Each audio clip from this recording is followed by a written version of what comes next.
Manifestations or expressions of culture take both material and non-material forms. Material culture includes the tangible and visible artifacts, implements, and structures created by people. Furniture, dwellings, musical instruments, and tools are all examples of material traits. Non-material culture is not tangible and is associated with oral traditions and behavioral practices. Examples of non-material traits include recipes, songs, knowledge, or philosophies shared by word of mouth, and the way we behave in certain circumstances as we greet people. In this lecture, we will examine commodification of culture, advertising, and the heritage industry. These concepts are important to geographers to understand how different cultural activities and knowledge operate throughout the world. Cultural geographers are interested in the commodification of culture, which refers to the conversion of something that wasn't available for purchase into something that now can be bought or sold. It can be a material part of culture, like a specific thing, or non-material, like an idea or tradition. We are always trying to figure out how to make money. It seems like we are getting more innovative as we become more global. Some examples of commodification are slavery. It turned human beings into a commodity. Online dating services. Some people are now paying for a service to find a date in hopes of finding the right person. And blood drives and sperm banks. We are making money off of our bodily fluids.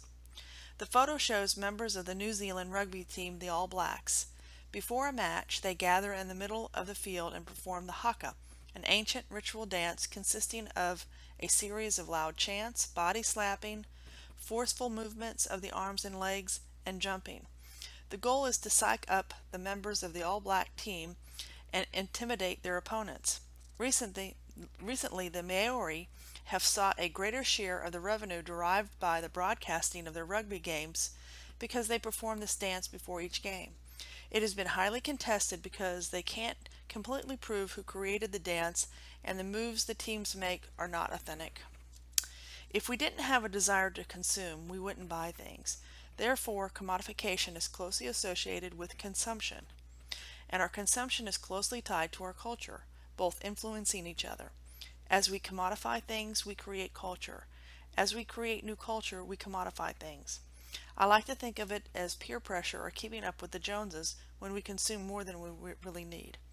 Our basic needs are food, water, and shelter. Transportation should be added to that list as well, but I don't need a Mercedes-Benz. I can get to point A from point B with something cheaper or using public transportation in some areas. Also, the meaning of things are important to cultures. We tend to understand what symbols and messages mean with the people who grew up in the same culture. Different cultures can have different meanings for the same thing. For example, tattooing. Tattooing in the U.S. symbolizes a just form of decoration and art. Not everyone has them. It's not a tradition. But for Samoans, tattoos are marks of distinction. It means a rite of passage into puberty. How do we affect patterns of consumption? What is the vehicle we use to tell people how and what to consume? Advertising. Advertising is designed to influence consumer behavior by cleverly manipulating us through images, text, symbols, and slogans. And it works, a lot of times on a subconscious level. Is advertising good or bad? It can be both. It can be deceptive, but it can also be informative. With the internet, we have a lot more scams.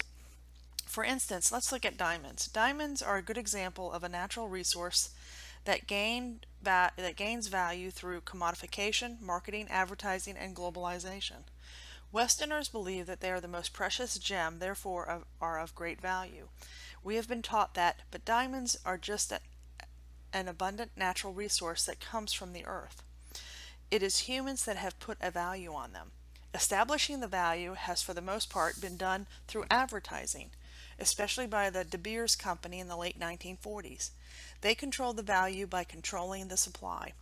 The diamonds now mean something to us. They are a token of love given to a beloved, a token of marriage, a commitment, and we are willing to pay an exorbitant amount of money for them. Somebody created that value. A more recent issue with diamonds are whether they are conflict diamonds. Conflict diamonds or blood diamonds are diamonds that are from places in Africa like Angola, Sierra Leone, Liberia, and the Democratic Republic of Congo to finance wars or terrorist activities in those countries. Many reputable diamond retailers now certify that the diamonds they sell are not conflict diamonds. The photo in the upper left shows workers shifting for diamonds in Sierra Leone. The chart at the bottom left shows where the top diamond producing and consuming countries are located. The photo on the right shows a newlywed Japanese couple.